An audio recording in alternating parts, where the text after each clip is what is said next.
And away we go. We are live here Friday night. April 25th. Ugh. And we're here to talk about Lux. Now, before I get into anything, what really blew me away again for this particular episode was way back in the day, circa 2017. One of the big guys in Doctor Who, a lot of people are familiar with him, Ian Levine, declared, or was one of the people to declare, rest in peace, Doctor Who, 1963 to 2017 at that point. Well, A, it's 8 years later and the show is still here. And B, I just wanted to mention that, let me see if I can bring this up. All right. He posted, quote, I was blown away. My worry is that it might be too little too late to save the show. However, I did feel like I did when I watched Blink. This was world class. That was his review of Lux. So, right there, one of the most stubborn, crazed individuals in Who history is loving this episode. Just like he did Fugitive of the Jadoon, which caught me by surprise, given how much, lore was shook up in that particular episode, that, he actually loved that one as well. But we're here to get your guys' takes on this tonight.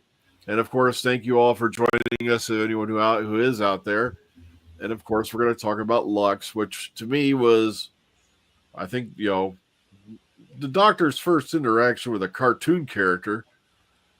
But at the same time, this was another one of them God type episodes. But I'm here to hear your take on it. We're going to start at the top this time. We're going to start with DWC. What did you think about Lux? What are your thoughts on this? For everyone listening, I've got a cold, so bear with me. Off the back of our series opener, we now move into the spiritual successor to the Devil's Cord, Lux. Quite possibly the only time the Doctor has faced a cartoon character, and one that should have never learned perspective in the form of Mr. Ring-a-Ding. Or in reality, Lux, the god of light, and part of the Pantheon, whose origins seemed a bit too easy to come from the moon. You have to ask, how was this the only time he was able to take a form? Was the spoon important, as Mysterio appeared in a spoon, and the Doctor needed a spoon to defeat Sutekh? Also, who was the Doctor saying cut to? As with stories involving gods, this built the tension to provide a true threat to the Doctor and leave you guessing as to how can you defeat someone this powerful, and also gave us the most fun with the biggest fourth wall break ever by coming out of the telly to meet the fans. Something that actually was leaked online.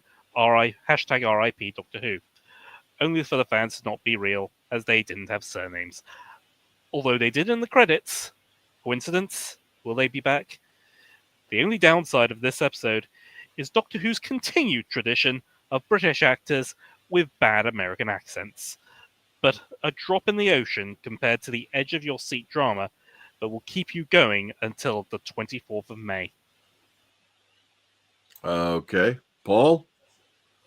Yeah, well, I wanted to start by talking about, I was going to say, the elephant in the room, that fan scene, because I know a lot of fans are going to be freaking out now, saying, oh, they've ruined 60 years of Doctor Who, acknowledging it's a TV show. But I'd like to draw everyone's attention who's thinking that to a Red Dwarf episode called Back to Earth.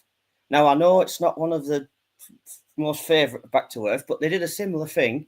And then at the end, they reversed it and they said that's just in that dimension, Red Dwarf's a TV show. And I think that's the case within RTD's head with this. It's just in that particular dimension, it's a TV show. But I like the fact that they had the Doctor Who DVDs and even the collection sets in background in that scene. Love that. And I like that they had the return of the piece of music, Sad Man in a Box. First heard in Big Bang, I think it is, yeah. But I associate it with War Doctor regenerating. So I thought, maybe there's another one of them in another room watching Day of the Doctor. But what's weird is Unleashed didn't even mention that fan scene, which I thought a bit strange. I like the 1950s setting, and that's a smart idea of the cartoon coming out of the screen. That was smart. Now, yeah, one thing I noticed, a repeat from last year's Devil's Code of them dancing through a door and then coming back out with a new costume. So have they not got a wardrobe set on this new TARDIS set? Because you see him go out the door and come back in again like last year. I was not expecting the giggle. That took me by surprise, definitely. Nice to see the new companion settling in a bit now and not being as aggressive and telly-offy.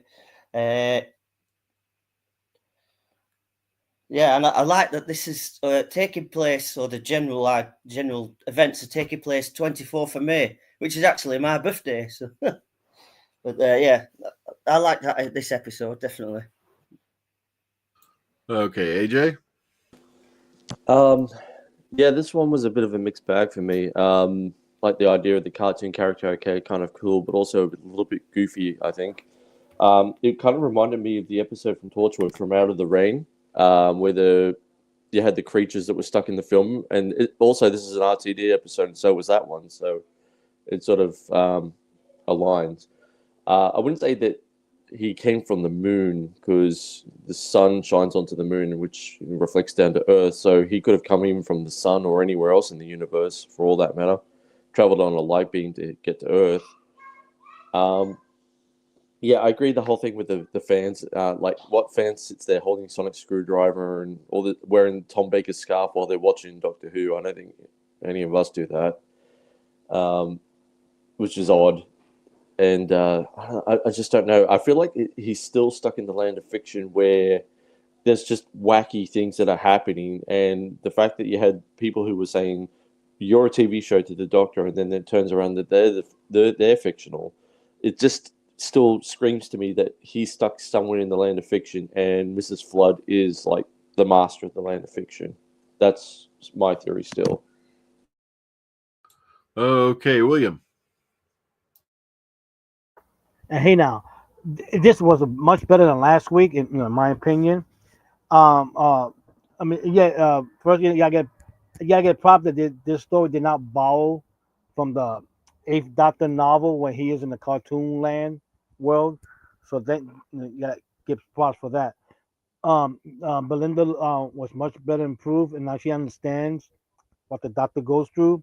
And of course, she wants to go home, which I don't blame her at all, because doing that, what she just faced in that episode, and then the week before, she doesn't want to do that every day. That's not her thing. So I understand why she wants to go home, but now she understands that they're gonna have to go home the long way around. The enemy was pretty cool, and again, it was one of those ancient beings like that. I would like to know what the total count of them was, but from us that we have, I think, heard a Big Finish. There's one or two other ones, like the Queen of Time, and I can't remember the other one off the top of my head. But so I'd like to know the total count, how many of them are there. Again, Mrs. Flood showing up in the end. Of course, she was wearing the same clothes as the female cartoon character that was with Lux. That stood out pretty funny like that. I don't know. I should have checked. Did she do the voice of the cartoon character in the film? Somebody check on that for me, please. What you got it? I gotta give props that the movie took place in the U.S. in the 50s, and knowing how the law was back then, about minorities and all that. At least it was good that it's brought up, and it was not a focus in the story. It was only used because Lux dressed up as a cop from New York. So even though that law did exist back then, so it's good it was brought up. The only thing that bugged me out that at the end when the fire started, I actually thought all the people that was there in the movie theater and it was kidnapped at the beginning, I thought the film that they were in was either one was going to get burned, or when you saw them at the door, I thought maybe the ceiling or something was going to collapse on them since there was a fire in there. And back in the 50s, that wood burns up pretty fast, man. The wood they used. I'm glad it was saved. I look forward to for us to be tomorrow, the new episode, and see what's going to go on. The other thing I'm going to bring up a little bit, so I want to finish this intro right here. I know, definitely a weird one, but it was, to me, it did seem to be a bit of a step up from last week. Plus this character, this is the first time we've had a character, basically the Doctor interacting with what appeared to be a cartoon character, but it's actually this being who's trapped in that particular form, or looks like, well, beam of light or whatever. And like I said, it was just nice to see the Doctor trying to take on a character that powerful, which is what I liked about original characters like Sutekh and all that, were all very, very powerful beings and all that. We won't talk about when Sutekh returned, but and of course, the fashion, the costumes, bright, colorful, almost cartoonish in a way. I got to give them that. Very bright, very very interesting wardrobe. And of course, this is the second time we've had Doctor Who land in the southern area of the United States during what was not one of our best times in our history. And I was shocked they actually did actually bring all that up, but at the same time, sadly it goes with that territory. But I very heartwarming episode. I love the fact that that once again everybody lived, which I thought very interesting. The fact that they were able to save everybody. Plus, good point bringing up the fact that a lot of the film stock they used back in the day would go up literally like poof, like flash paper if you lit it up. The ending was a bit weird for me though. It's like it made sense at the same time. It was kind of like way out there, with the Mr. Ring-a-Ding emerging from the theater and then floating up and going into this weird cosmic moment. That's the best way to describe it. I'm everything and I'm nothing and all that stuff. Plus, brilliant voice performance by Alan Cumming. Got to give him that. But like I said, very thought-provoking, very interesting, very, different foe than what we're used to. Okay, so anything else before we move on, or?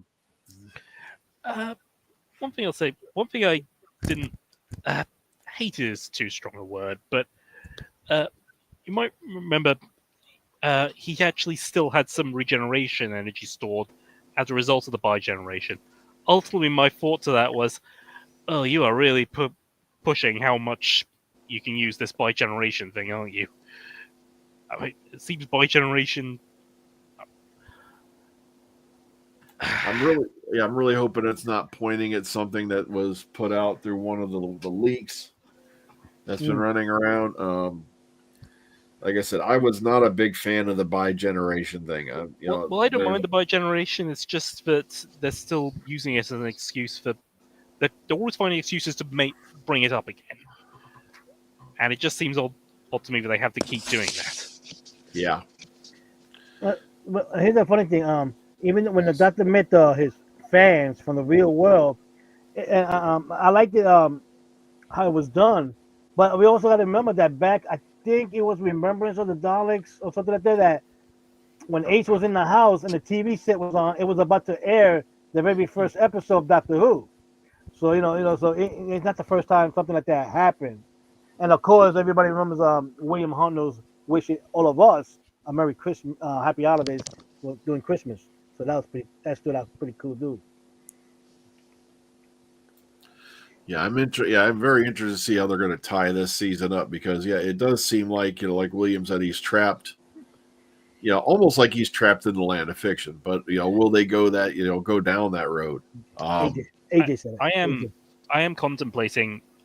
I was saying in my whole intro, are we going to see those fans again? And I am beginning to wonder: will every episode have them just watching the TV screen? Is that why they were in the credits to say they were still there? It might get a bit annoying, but who knows?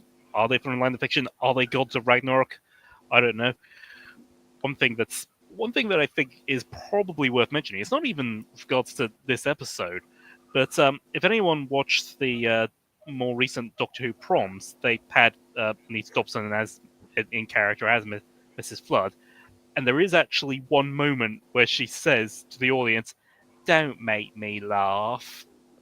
And now having this episode, it is making me go, "Okay, that might be an indicator she's part of the Pantheon." Yeah, because she's been breaking the fourth wall left and right, since we first were introduced to that character. So it does make you wonder. Well, it's also someone actually got a snap of Suke because there was a lot of props on display. If you actually take a look at the stickers on the suitcase, it's all various locations the Doctor has been, like Paradise Towers, and well, that's the only one on top of my head. And there was even one which was not even a fictional place, just an actual location they filmed Doctor Who. And she's been dressed as companions, hasn't she, as well? Like I'm not Romana sure one and I'm not sure how true that is, but I think it might be people just making. No, there are some photos yeah, of her I think- dressed as like what the companions wore. I think that one scene where he's the Doctor is strung up in the cinema and he's getting the energy sucked out of him into Mr. Ringerding, sorry. That was very reminiscent of the '96 movie where the Doctor is strung up in the TARDIS and the Master's trying to siphon off his remaining lives. I don't know if it just seemed very similar. And Yeah, when, it did remind me kind of that scene, from the Doctor Who movie '96, Enemy Within. I remember that. Yeah. Plus, oh, sorry. Oh, go ahead. I was going to say the other thing I found funny was because he kept bouncing off Earth in 2025. Why didn't he do what he did when he when he wound forward time to see the Earth form around the Ragnar ship? Why not just wind it back to see what happened to Earth? Oh, that's a good question. But Looking at my notes, there's one thing I'm very confused by, which is who on earth was the Harbinger in this one? I mean, you had the bit where all the letters come down and it says Harbinger now as opposed to the actual film, but at the same time, who was the Harbinger? Was the very cinema the Harbinger? No, what's his name? Mr. Ringerding. Lux was. But Lux is the god. Yeah, but Harbinger, like it's kind of hard to describe then, isn't it, really? Well, all the gods we've seen before have had their Harbingers come first, and then we see the gods. Maybe the film projectionist? yeah, I was going to say maybe the fella whose wife died. Yeah, No, he wasn't the Harbinger. He was very much a victim as much as any of them. But the funny thing is that movie title for Rock Hudson doesn't even actually exist. It's not a real movie. Right, okay. so it's fiction. That's what I was thinking too. That's another point that's pointing towards that direction. and is it just me? Or is it weird how Mrs. Flood just happens to be Ruby's neighbor? Then all of a sudden we find out, this season now she's Belinda's neighbor, and now she, it's like that's weird stuff going on there altogether. He was in the United States in 1952. Like what? Yeah. yeah.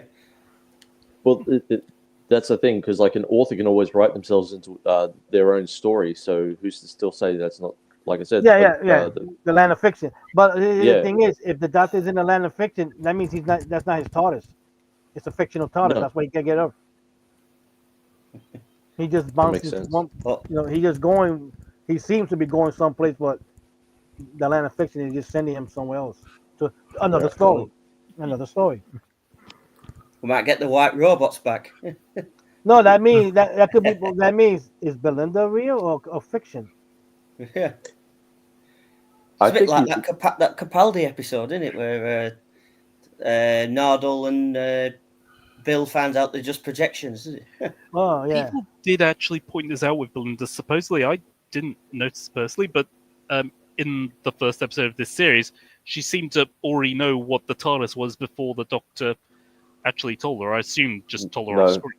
No, it's on screen. He specifically mentions the TARDIS. His ship with the TARDIS was taken away, and he had to wait 6 months to be there for her to catch up. Yeah, but I think what people are saying is he mentioned his TARDIS, but suddenly this blue box comes in and she instantly knows that that's what a TARDIS is. What it looks like. Well, Yeah, he that was reacted. weird. Well, he reacted when he saw it. And she goes, "Oh, that's your TARDIS."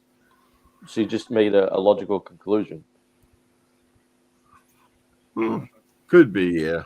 You know what that Yeah. means? That means tomorrow when we're watching the next episode, we're gonna be observing her reactions, what she says, because like whether again she's a real person or part of a story. True. That because she's how she reacts to certain situations and to the doctor, to ease his mind, but he don't think, hey, I'm being stuck somewhere. Yeah. Plus, I can't wait to find out what happened to the planet that it's blown up all over the place. That's the point. It's whatever I do on my birthday. That must be what's causing the. Must do something really bad on my birthday. Bummer. Oh man. Okay. Any other thoughts, feelings, or anything like that? Well, we can tell you one thing: Mrs. Fuller is not going to be Susan, so that's out of that logic. Ain't no way, no how. Yeah. Yeah. No way. I don't see that. They would have brought back Caroline Ford for that if they did. Yep. Yeah, definitely. I will actually make one thing, and it's technically not related to this episode. I just wanted to bring something up about people have been talking before about is Mrs. Flood the Rani, and also I think William said, well, don't they not own the rights to that or something? Rani has actually been mentioned last series. Her name has been used, so that would indicate the BBC can use that name. You can mention the character, but I don't think you can actually use the character's presence on screen. Yeah, you mentioned Daleks and Cybermen until they appear.